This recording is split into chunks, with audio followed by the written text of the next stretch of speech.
Whether you're a Republican, whether you're a Democrat, whether you're independent, whether you're a libertarian, there's one thing that all of us should be able to agree, and that is elections matter. And not only that, but elections have consequences. You know, if you're like me, you're excited about all of the things that Donald Trump is doing. I mean, you're watching, you're listening, you're paying attention to all of the things that Trump is doing in D.C., all of the things that Elon Musk is doing, and Kristi Noem, and all of his cabinet. You know, you're watching, and if you're like me, you're excited to see, you know, some of the things that Donald Trump is doing. But the reason that he is able to do these things is because elections have consequences. Elections matter. And unfortunately, so many people in today's world, they just don't think elections matter.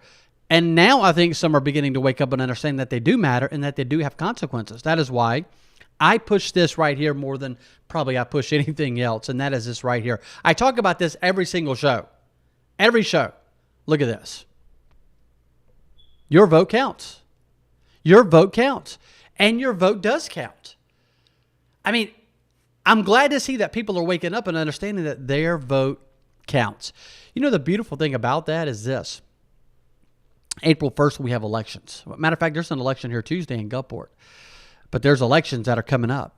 And these candidates are working hard. I mean, these candidates, they have built websites. They have built Facebook pages. They have designed push cards. They have designed yard signs. And they've been out knocking doors, talking to the voters, doing all that they can to talk to everybody that they could possibly talk to.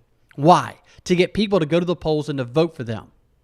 And so this Tuesday in the special election, you know, you have Holly Gibbs, and she's working hard to get the vote out. And so you have these candidates that are working hard. BJ Sellers is working hard to get the vote out. And they're working, and they're trying to get as many people as they possibly can to the polls to vote. And then April 1st, you have, you know, every municipality here in Mississippi, the elections are going to happen and take place. Mayors, aldermen, councilmen, that's going to happen April 1st. And so for the primaries, and so these candidates are working hard to get out their information to get people to the polls to vote for them. And so whenever people go to the polls to vote, and we preach things like, your vote counts, and we're pushing for people to get to the polls and go vote, it's important that whenever they go and vote, that it is safe, that it is secure, and that's important. I mean, we want to have safe, we want to have secure elections. We want our elections to be secure. We want them to be strong. We want them to be safe. And so these candidates are pushing hard, and they're working to get the vote out. Whenever I go and vote, I want to be sure that my vote is secure and that my vote is going to go to the person, and it is going to be counted, and it is going to go to the person that I want it to go toward. Whoever's name I mark, that's where I want it to go. There is a lot of discussion, and there has been over the last few days, about early voting and about elections here in Mississippi.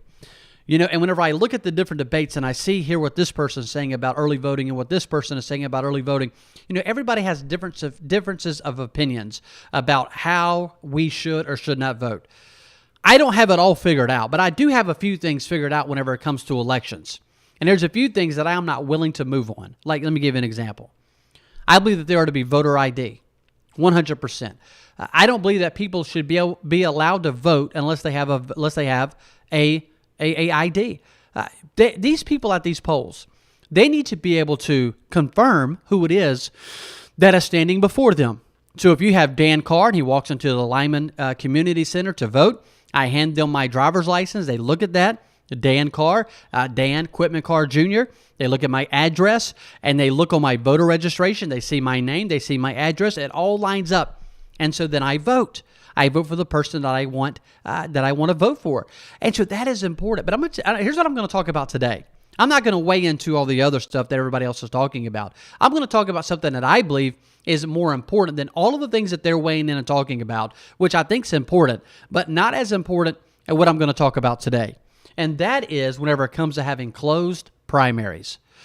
I believe this, that whenever it comes to elections and whenever it comes to these primaries, that if you are a Republican, you should have to register as a Republican and vote only in the Republican primary. If you are a Democrat, you should have to register as a Democrat and vote only in the Democrat primary. If you are a Libertarian, you should have to register as a Libertarian and vote only in the Libertarian primary. What is the point of running as a Republican if you can have Democrats cross over and vote in the Republican primary? What is the point of even having primaries? What is the point of having a Democrat primary if Republicans can cross over and vote in the Democrat primary? And so I believe, listen, I believe the debates that are happening in Jackson are important whenever it comes to voting. I believe that is very important. But I believe that we are to close our primaries. I believe that we are to have Republicans only voting in a Republican primary. I believe that we are to have Democrats voting only in a Democrat primary. I believe Libertarians are to vote only in a Libertarian primary. Now, when it comes to the general election, by all means, if the Democrat Party wants to cross over and vote for Republicans in the general election, then come on. Come vote Republican. That's fine. If the Libertarians want to come over and vote for a Republican in the general election, that is fine. But whenever it comes to the primaries, we have, and they are called a primary for a reason. There is a reason that we have executive committee meetings. There is a reason we have executive committee members. The reason is because Republicans have their primary to choose who we are going to run in the general election. The Democrats have their primary to choose who they're going to run in the general election. To me, it is a no-brainer. It makes no sense to have Democrats voting in a Republican primary and Republicans voting in a Democrat primary. It literally makes no sense to me. Like in my mind, and I'm not probably not the smartest guy, in the world, but in my mind, that doesn't compute. It doesn't compute that Republicans should be allowed to vote in a Democrat primary. It doesn't compute that a Democrat should be able to vote in a Republican primary. It makes no sense to me. And I'm not sure why more Republicans and more Democrats are not fighting. This ought to be something that everybody can get behind, Republicans and Democrats and Libertarians, unless there's a reason why there are Republicans that want a Democrat to vote in a Republican primary, unless there's a reason why Democrats want to vote in a Republican primary. It could be that the Democrat Party knows that they cannot win, and whenever it comes to certain districts in Mississippi, and so they want to run some of their own in the Republican primary, so they want to be able to cross over and vote. All I'm saying is there's a reason why certain Republicans don't want us to have closed primaries. There's a reason why certain Democrats don't want us to have closed primaries. And so that's what I want to talk about, why party registration matters. I believe that Mississippi should have, and we have voter ID laws, which I am for 100%. But I believe we ought to take it a step further. And I believe that you ought to register if you're a Republican, then you register as a Republican. That makes sense to me. If you're an independent, then you register as an independent. If you're a Democrat, then you register as a Democrat. And in your primary, when you walk into your booth, you say, I'm a Republican. And it's marked that you're Republican. I put a post up like this on social media. And people were saying to me, they said, well, the primaries in Mississippi are closed because whenever I walk in, I ask, they ask me if I want a Republican ballot or a Democrat ballot. And so I choose. That is the definition of we don't have a closed primary. I mean, the fact that you can walk in and they ask you which ballot you want, Republican or Democrat, that is the definition of the election is not closed. The primary is not closed. And so when I walk in, it should already be predetermined before I walk in that I'm voting Republican, and that when I walk in, based upon my voter registration card, that I am voting Republican and I cannot vote Democrat. And the same vice versa. If you're a Democrat and you walk in and you have a Democrat voter ID and you're registered as a Democrat, it should be predetermined that when you walk in, you're voting Democrat. So that way, whenever there's a Republican runoff, that Republican candidate can't go recruit a bunch of Democrats to come over and cross-vote and vote in a Republican runoff. You see, that goes back to there's a reason why we don't have closed primaries. And so we need to close these primaries. We need Republicans voting for Republicans, and we need Democrats voting for Republicans. There are several benefits to having a closed primary. Listen to me. Let me give you the first one. Number one, it keeps voters engaged. It keeps voters engaged. Whenever a voter knows that I'm a registered Republican and that whenever I go and vote in the primary, when I vote in the primary, then I am picking and I am choosing the nominee for the Republican to go and vote or to go and run in the general election against a Democrat. It keeps voters engaged.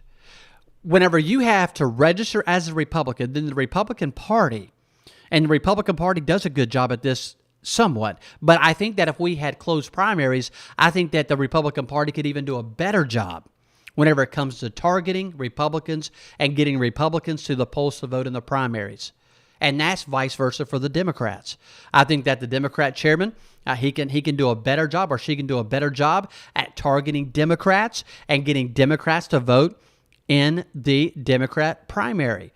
And so it keeps voters engaged. It is important. It is important to have these primaries to keep voters engaged. It also strengthens candidate selection. There is nothing that burns me up more, or there is nothing that would burn me up more, to know that the Democrat that is running in the general election was chosen by Republicans. And if I was a Democrat, I would not want that. The same goes back to the Republicans. It would burn me up to know that the person running on the Republican ticket in the general election was chosen by Democrats. You see, once again, it doesn't make any sense. It strengthens the candidate selection. So you only have Republicans running in the Republican primary, and you only have Republicans voting in the Republican primary. If that's not the case, then why are we calling it a Republican primary? It is not a Republican primary. It is just a primary. It is not a Republican primary. If Democrats can vote in your primary, then you do not have a Republican primary. Quit calling it that, because it's not that. It's not what it is. Now, I understand that the large majority of the people that's going to vote in a Republican primary are going to be Republicans. But as of right now in Mississippi, Democrats can cross over and vote in a Republican primary. The same for the Democrats. A Republican can cross over and vote in a Democrat primary. So it strengthens the candidate selection. It strengthens, and you're going to know that you're going to get a strong Republican, or it strengthens that you're going to get a strong Democrat whenever it comes to the primary. Listen, if you don't want to vote in the Democrat primary, then register as a Republican. If you don't want to vote in the Republican primary, then register as a Democrat or an independent or a libertarian. It increases accountability. That's the third thing it does. The first thing it does, it keeps voters engaged. The second thing is it strengthens the candidate selection. The third thing, it increases accountability. Whenever you know that you have Republicans only running in a Republican primary and voting only in a Republican primary, it increases accountability. Now, boy, I'm going to step on some toes here. We need more accountability in the Republican Party in Mississippi. Like, we have a Republican platform, and I'm not sure why we're not getting a lot more done in Jackson and in D.C. whenever it comes to Republicans. I'm not understanding that. Somebody can come on and correct me if I'm wrong. I'm not sure why we have so much fighting going on among Republicans unless you have Democrats that ran as a Republican that are not true Republicans, and you had Democrats voting in a Republican primary that are not true Republicans. So maybe that's why we have a lot of fighting going on, because we have some people that are on the Republican side that truly should not be a Republican. Let's move on to the next thing. It focuses elections on ideas. We have a Republican platform, and I don't have time to get into that today. We'll talk about it maybe at a later time. But whenever you have Republicans running on in a Republican primary, and you only have Republicans voting in a Republican primary, and the same for the Democrat, same for Libertarian, it focuses on the ideas. The ideas that this person has. The ideas that this individual is running on. Once again, let me remind you, your vote counts. If you don't get anything else that I say, get this, that your vote counts. Get that, please. That your vote matters. So let's look at the next thing. Why we should close our primaries. Number one, it stops manipulation. You can't have people crossing over and voting in other primaries if you stop it, if you close it. Democrats can't vote in a Republican primary. Republicans can't vote in a Democrat primary. Libertarians can't vote in a Democrat or a Republican primary. Only Republicans can vote in a Republican primary, or only Democrats can vote in a Democrat primary. It stops manipulation. Republicans can't manipulate the Democrat primary, and the Democrats can't manipulate the Republican primary. So, Democrats and Republicans should pick their own candidates for the general election. Democrats need to pick their candidate in their primary. Republicans need to pick their candidate in their primary. And then we need to run them head to head in the general. Simple as that. It keeps parties on track. The reason why some cases you see parties going the opposite direction than what the platform is, it's because we've had party manipulation because we don't have closed primaries. And so whenever you close the primary, it keeps parties on track. Once again, let me say this. Democrats and Republicans should pick their own candidates for the general election. It encourages long-term involvement, is what happens whenever you close primaries. Now, you're talking about securing your election. You're talking about election integrity. You're talking about elections matter, and it strengthens the political parties. One thing that I want to see in Mississippi and Louisiana and all across the South and all across our nation is that the Republican Party is strengthened. I don't want to water down the Republican platform. I don't want to water down the Republican Party. I want to strengthen the Republican Party. I believe that it is strong. I believe that it does have some strong core values. I do believe that we do have a strong platform. Yes, we have many different opinions on how to get certain things done. Like in Jackson, they're debating on how to get rid of the state income tax. And they're debating on getting rid or lowering the grocery tax. And they're debating about the gas tax. And they're debating all of these different things. And there's good ideas and there are some bad ideas. I mean, I would like to see the state income tax eliminated altogether. But my point is, whenever you have closed primaries, it strengthens the political parties. It will strengthen the Republican Party. It will strengthen. And so, let me mention this one thing and I'll be done. I don't want to keep you much longer. I would like to see us move voting from Tuesday to Saturday, is what I would like to see. It's easier for working Americans. Most people are off work on Saturday. I think it would be great. It encourages family involvement. My children will all be in school, and whenever it comes to April 1st. And so Saturday, they're not in school. It encourages family involvement. It also it sets an example for future generations whenever you get more people involved, more people voting. More young people would vote.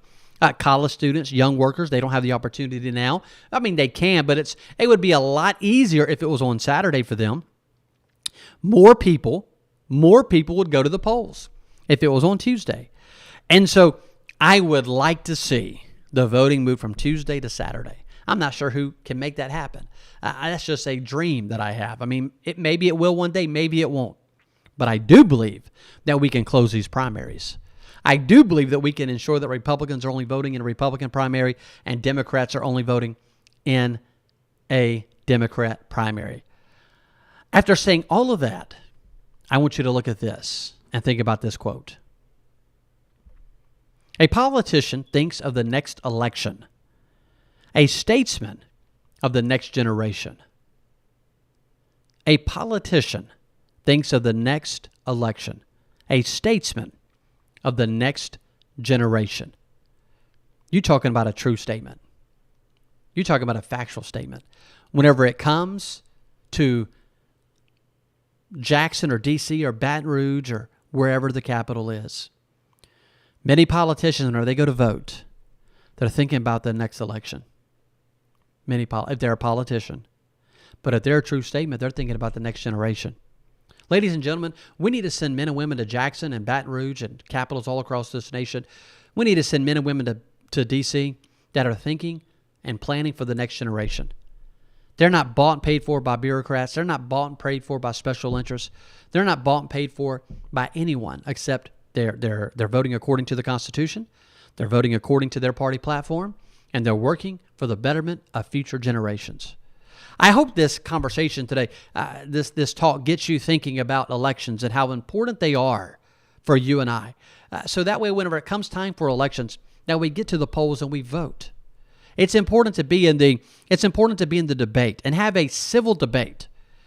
You know, a civil debate where you get one person, they disagree with this person, but yet they can come together and they can have civil debate. Listen, I'm going to have some people on Freedom Frontline, and we're going to have some people on this show that some of you strong conservatives, you're not going to like. You're going to be, why is he having them on there? Because I want to have that open dialogue and that open debate and that conversation, you know, with whomever will. Sit down and have a conversation about voting. Sit down and have a conversation with conservatives about the state income tax, about the grocery tax, about the gas tax. I believe that it is important. Whenever it comes to the vote, I believe it's important to sit down and to have civil and honest and open debate. Now, in times past, I'll admit I've been rough. I've been very not as smart as I should be. I'm not compromised any. Now, I'll get some text messages sometimes from some people, and they say all kind of crazy things. I've not compromised a little bit. But I'm also not going to bend the knee to them, and I'm not going to bend the knee to anybody. I'm going to have on who I want to have on, and we're going to talk about the things that I want to talk about, and I'm not going to be beholden to anyone. And that's just plain and simple. I'm a conservative. I'm a Republican. And at the end of the day, I'm going to make the decisions what I think is best. And so and you're not going to like it, but listen, I'm getting old enough now and that I'm just not going to care about all of that too much whenever it comes to doing the right thing. I'm going to do the right thing. And if you always do the right thing, you don't have to worry about what everybody else is thinking and what everybody else is saying. Who cares? Honestly, who cares? I don't care what everybody else is thinking. I care about the Constitution. I care about our Republican platform. I care about what does the Word of God say. And so that's what I'm looking at. And that's what we all should be looking at. 100%. Thanks for tuning in. Thanks for watching. May God bless you. And may God continue to bless the great United States of America.